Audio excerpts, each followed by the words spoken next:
Okay, good morning, students.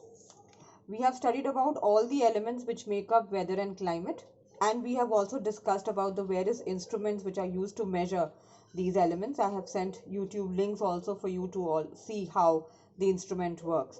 Now, all these instruments which measure the elements of weather like temperature, pressure, humidity, precipitation, clouds, everything, it is kept in a place which is called as a weather station where all the data is collected and studied.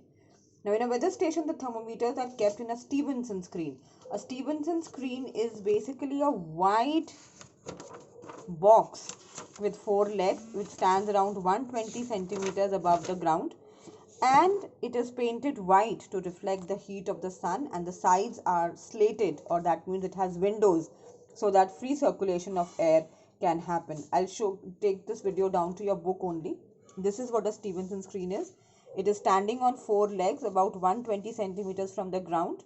It is painted white and it has these slated window-like structure where the circulation of air can happen very easily. And inside this Stevenson screen, we keep all the thermometers which measure. So this is a closer look. So we have a wet and dry bulb thermometer, the maximum minimum thermometer. This is all kept inside the Stevenson screen. So it has door to one side and rest of them it is slated, or it has lowers through which air can easily circulate. So this is called as your Stevenson screen, the white box in which the thermometers are kept. Then we need to take a few precautions while we are using the thermometers or when we are recording the data for various purposes. One, thermometers should be kept in shade, because if we do not keep them in shade, then they will record the temperature of the sun rays, which we do not want. We need the temperature of the air, so we have to keep them in shade. And rain gauge, wind vane and anemometer should be away from the walls and fences. They should not be anywhere near any kind of obstruction, otherwise they will not give us a good or a correct reading. So we should follow this. Now the entire chapter is talking about weather and climate. So what is the difference between the two? We've already spoken about this earlier. Just to reiterate or revise it with you. So weather is a condition of the atmosphere for a short period of time, and climate is for a long period of time. Weather prevails over a smaller area. Climate prevails over a larger area. Weather is ever changing.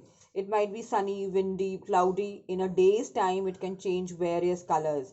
But a climate, when we determine the climate of any place, we collect the data of 30 years, study that data for that length of time, and then say that from this month to this month, the following stations or the following cities will have summer, winter, spring, rainy, or any other season. So that takes a very, very long time to get the general effect of a climate on a large area. Now, these data which we collect, they are like, for example, temperature and rainfall. They are also represented on maps by lines. And these lines which join places with the same temperature at a given time are called as isotherms. And if they join rainfall, then they are called as isoheights. Though in your syllabus, the isobars are not there in your book, but if they join the areas having the same atmospheric pressure, then we call them as isobars.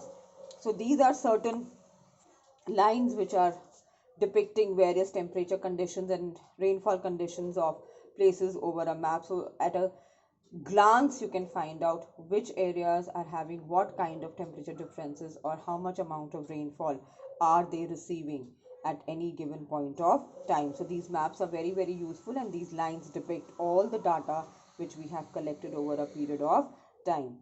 So this finishes the chapter, and then we'll discuss the question answers once we meet in the Zoom class. Bye bye for now.